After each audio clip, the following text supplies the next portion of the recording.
Could tanking come to college football? We're going to talk about that and more on today's show.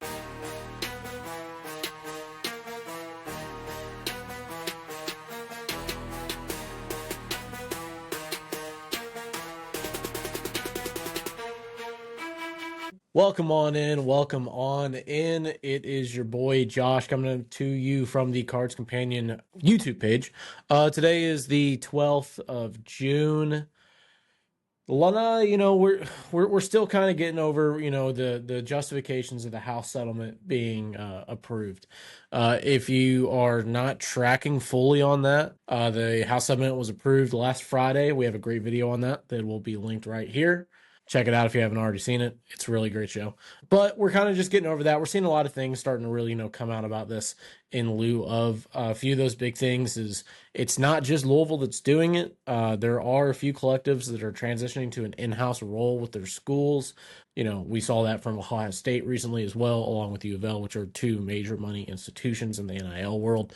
Along with that, there's a few lawsuits already being, strung together, especially in regarding Title IX.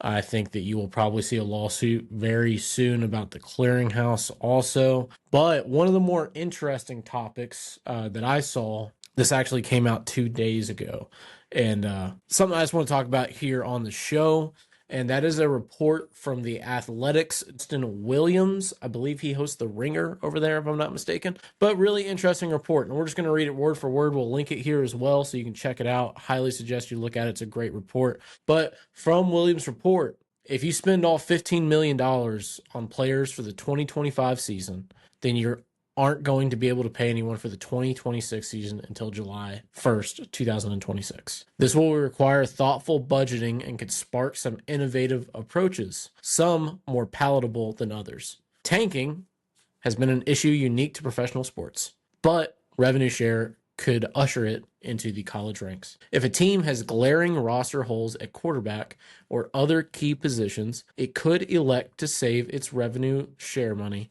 and go all in on the transfer portal when the season ends, with a bigger war chest than most of its competitors. I do think you will see some teams try to manipulate the cap in different ways, said another Power Conference personnel director.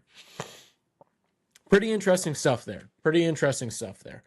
He's citing a few different unnamed sources in this. Well, obviously, we assume these are, probably collectives, ADs, or GMs.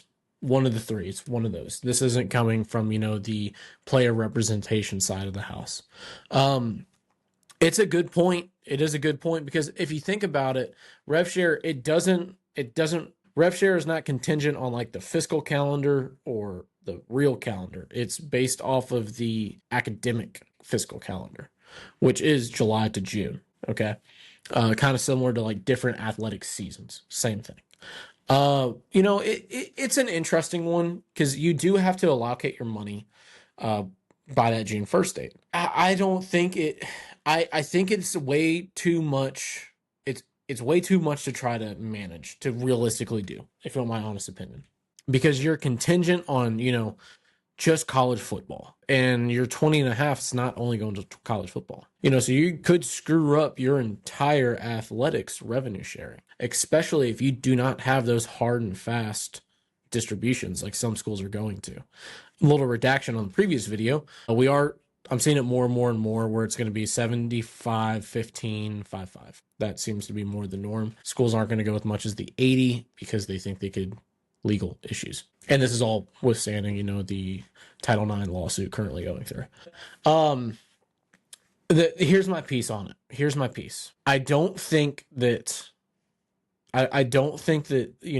your cap, your cap space. Everyone thinks it's 20 and a half. That's not realistic. You're not even getting the full 20 and a half for football. On top of that, you're going to lose a little bit of your NIL power because now your money's going to be going back into the athletic funds, one would think. I think realistically you'll see probably like cap spaces around the 35 to 40 million range. You're never going to see him balloon up to 50, 60. I don't think that will happen. You'd be crazy if it did. But I don't see the ability to do that. Because you're talking about a small span, even if you are at that 40 million range, does not seem unrealistic. It doesn't.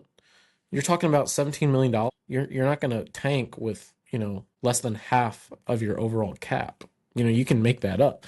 And here is what, and this is my final piece on it, because I've been saying this a lot. First off, you can't let this happen.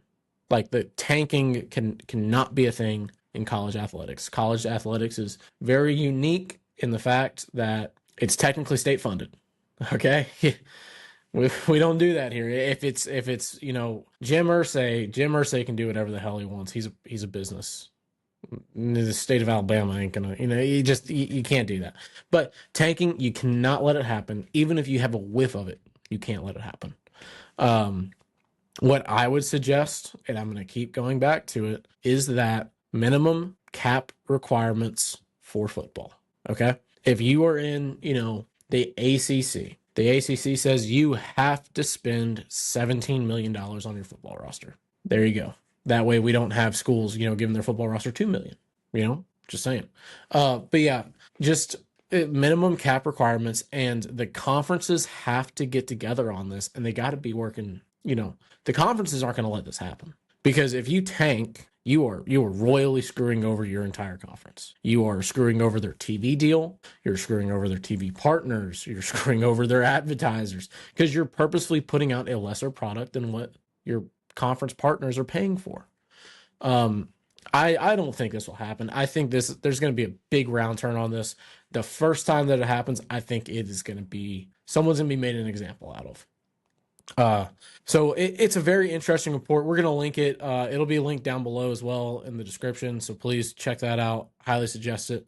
Other than that, though, that's really all we got. We got a few more little nil videos coming out, but thank you guys so much for watching. Please consider subscribing, liking, sharing this post. It goes a long way. Thank you guys so much. Have a great day, and we'll catch you later.